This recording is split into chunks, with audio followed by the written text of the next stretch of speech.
이런 유머가 하나 있습니다. 몸이 아파도 매일 일터로 나가야만 하는 한 남편이 하루 종일 집에 있는 아내가 너무나도 부러웠습니다. 그래서 하나님께 기도드렸습니다. 하나님, 하나님의 능력으로 아내와 저의 몸과 역할을 바꾸어 주십시오.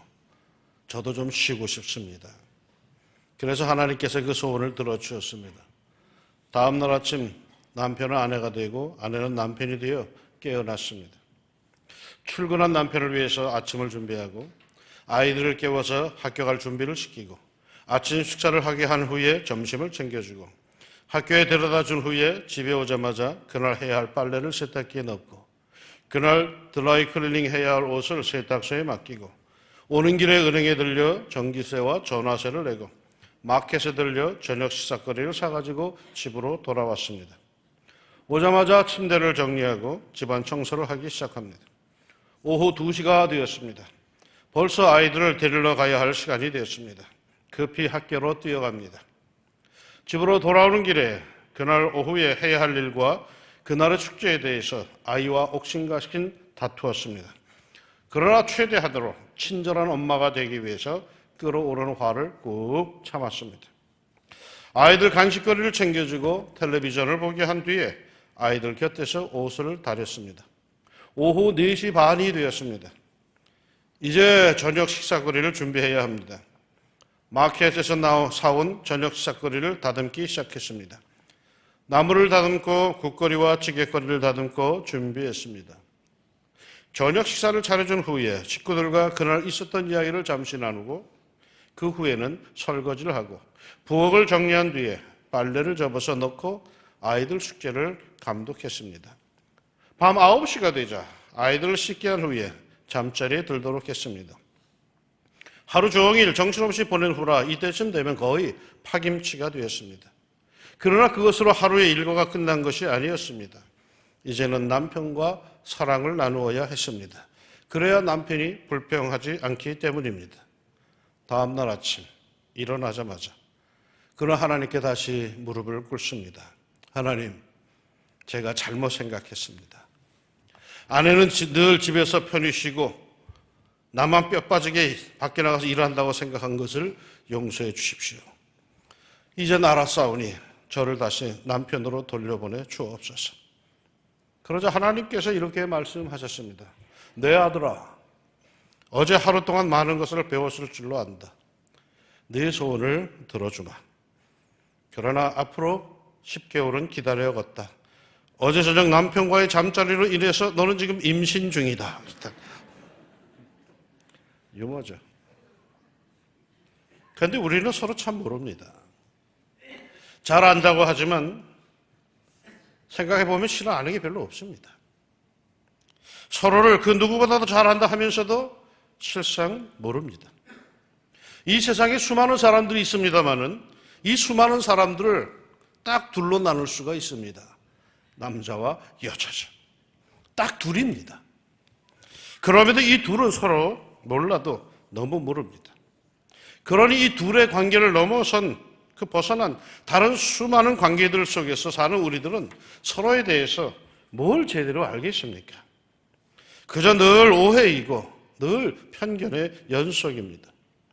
나이 60, 70이 된 부부도 이제는 서로 웬만하면 다 알 것 같은데 아직은 싸우는 부부들을 보면은 레파토리가 똑같아요. 당신은 나를 몰라도 너무 몰라요. 그렇게 오래 살았는데도 서로 아직도 모른답니다. 우리는 서로를 잘 모릅니다. 오늘 읽은 성경 본문은 유명한 탕자의 비유입니다. 예수님께서 하나님 아버지의 그 넓은 사랑과 어떠한 죄인도 돌아오면 다 용서하시고 기뻐하신다는 그 복음을 증거하신 겁니다. 창세기부터 요한계시록까지 하나님에 대해서 나한테 일러주세요라고 할 때 딱 하나 꼬집어낼 수 있다면 바로 이겁니다. 우리 하늘에 계신 아버지는 이러한 분이시다. 예수님이 그렇게 우리에게 가르쳐 주신 겁니다. 자비로우신 아버지죠. 사랑이 넘치는 아버지이십니다. 그런데 저는 오늘 이것을 조금 다르게 보고 싶습니다. 어느 아버지에게 아들 둘이 있었습니다. 그런데 작은 놈이 괘씸하게도 아버지가 멀쩡히 살아있는데 유산을 달라고 떼를 씁니다. 유산이라고 하는 것은 아버지가 돌아가신 뒤에야 그걸 얻을 수 있는 건데 아버지가 시퍼렇게 살아있는데 아버지한테 와가지고 유산을 달라고 떼를 씁니다. 말도 안 되는 자식이죠. 그러나 자식 이기는 부모가 없다고 하지 않습니까? 아버지는 마침내 그 재산을 다 띄워줍니다. 자기의 몫을 유산을 받아 그거 갖고 멀리 가서 독립하겠다고 성공하겠다고 집 떠나가서는 허랑방탕 세월 보내다가 있는 거 다 까먹고 알거지가 되어버렸습니다. 뒤늦게 살려고 발버둥을 치지만 세상이 어디 만만합니까?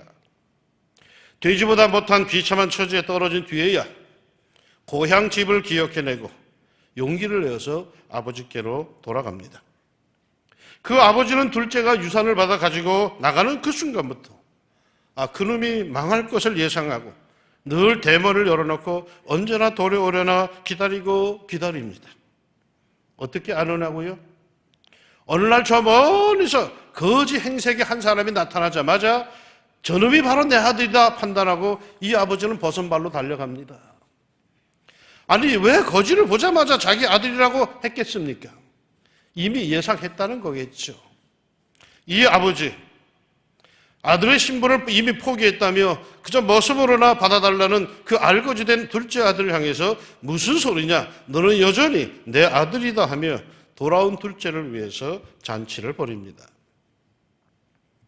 밭에서 일하고 돌아온 성실한 첫째 아들, 자기 집에서 풍악 소리가 들려오자 이게 무슨 일인가 했다가 자초지종을 듣고는 화가 나서 집에 들어가지 않습니다. 이를 알고 아버지가 달려와서 들어가자 했지만은 착하고 순준한 줄로만 알았던 이 첫째 아들이 아버지에게 눈을 부릅뜨고 대듭니다. 그리고는 돌아온 둘째, 즉 자기 동생을 동생이라고 부르지도 않습니다.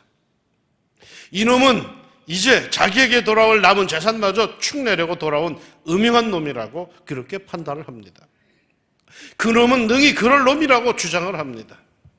아버지의 사랑? 웃기는 소리야.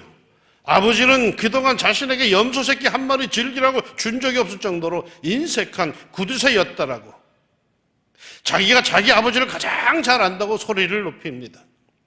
그동안 말을 안 했을 뿐이지 자기 식구들은 자기가 가장 잘 안다면서 고집을 부립니다.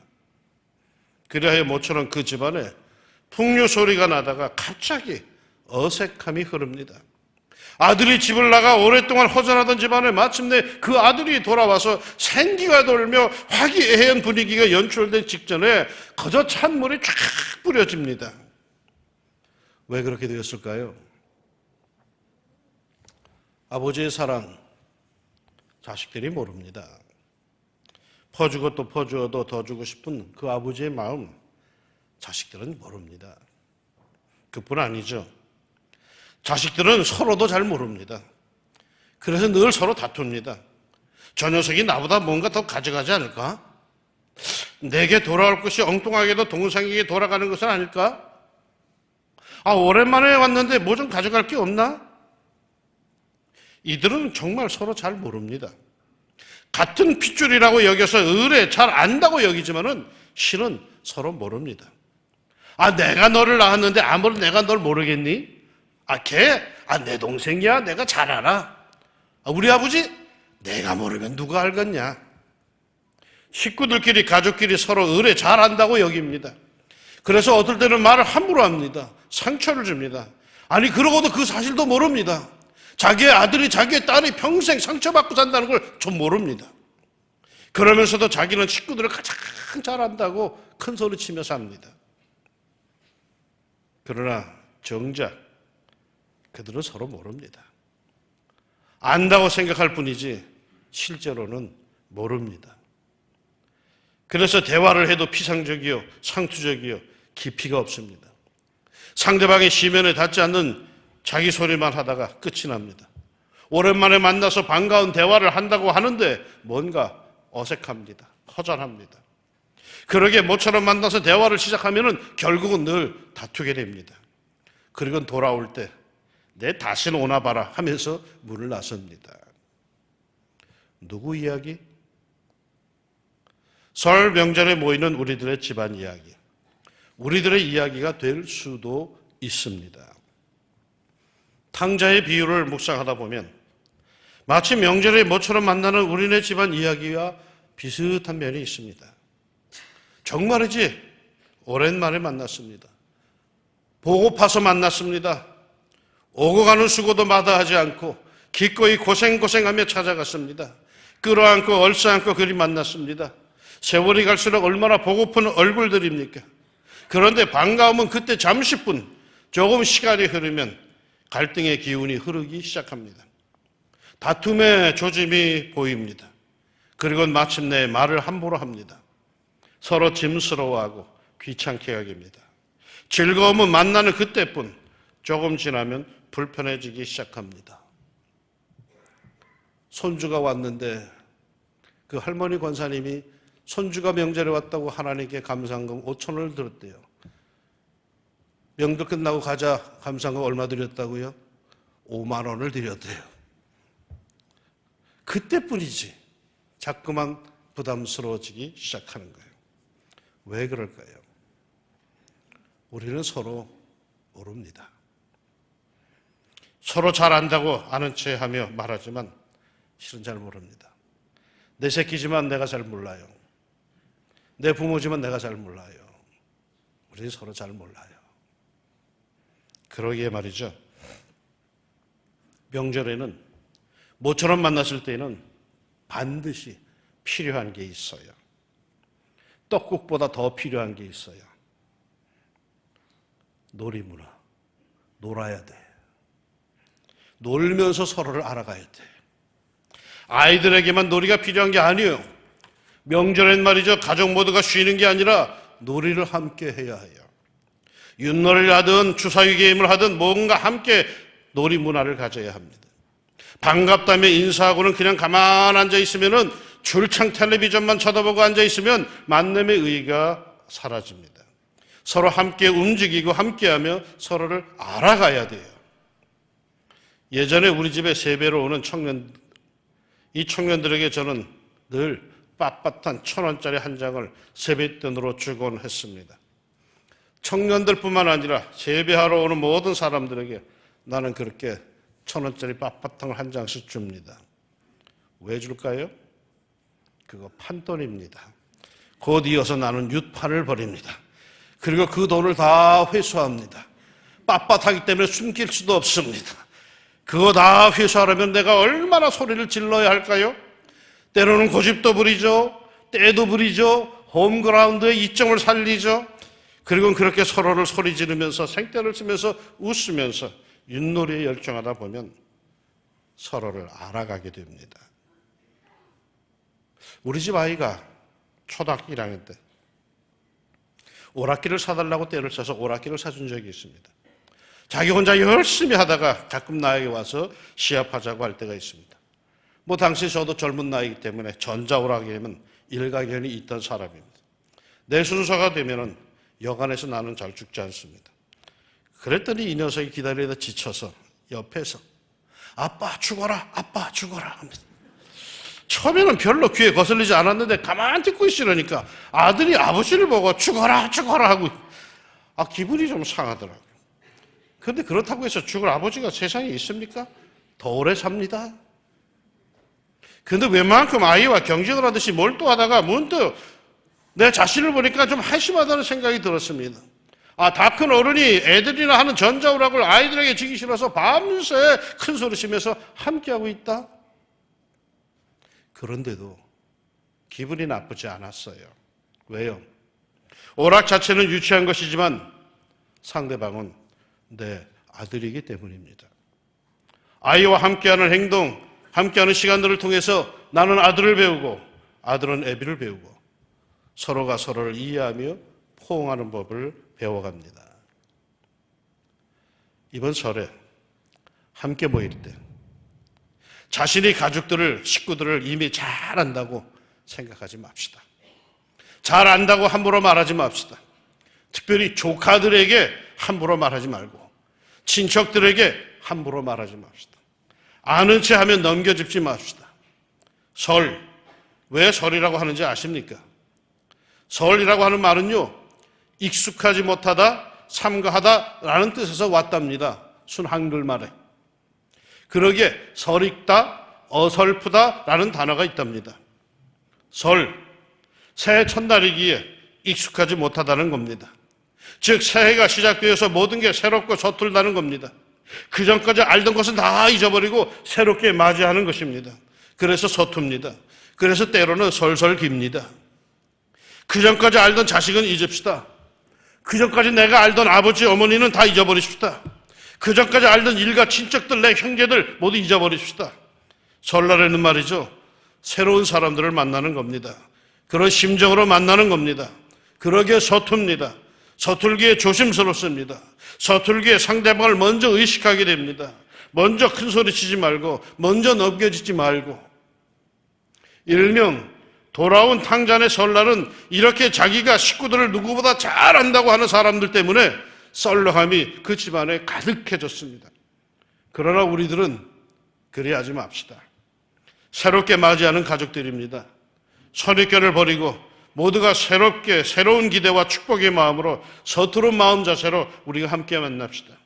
조금 더 신중하게, 조금 더 친절하게, 조금 더 낮아져서 식구들을 바라봅시다. 진정한 소통이 거기에 있을 겁니다. 부디 함께하는 시간과 행동들을 통해서 이번 설 명절이 여러분의 서로를 더욱 이해하고 축복하는 기쁨이 충만한 그런 명절이 되기를 우리 주의 이름으로 축원합니다. 기도합시다. 하나님, 설 명절이 우리에게 다가왔습니다. 정말 설 명절 그대로 낯설게 바라보게 하옵소서. 내가 다 안다는 식으로 대하지 않게 해주시고, 낯설게 정말 잘 몰라서 성의를 다해서 사람들을 만날 수 있게 하시고, 부모님을 대하게 하시고, 자식을 대하게 하시고, 형제와 일가 친척을 대하게 하옵소서. 그리하여 이번 설 명절에 예수님의 향기가 가득한 복된 그리스도의 가정들이 다 되게 하여 주시고, 다툼과 울음과 슬픔의 소리보다 기쁨과 감사와 웃음의 소리가 더 커지는 복된 집안이 되게 하여 주옵소서. 예수님 이름으로 기도합니다. 아멘.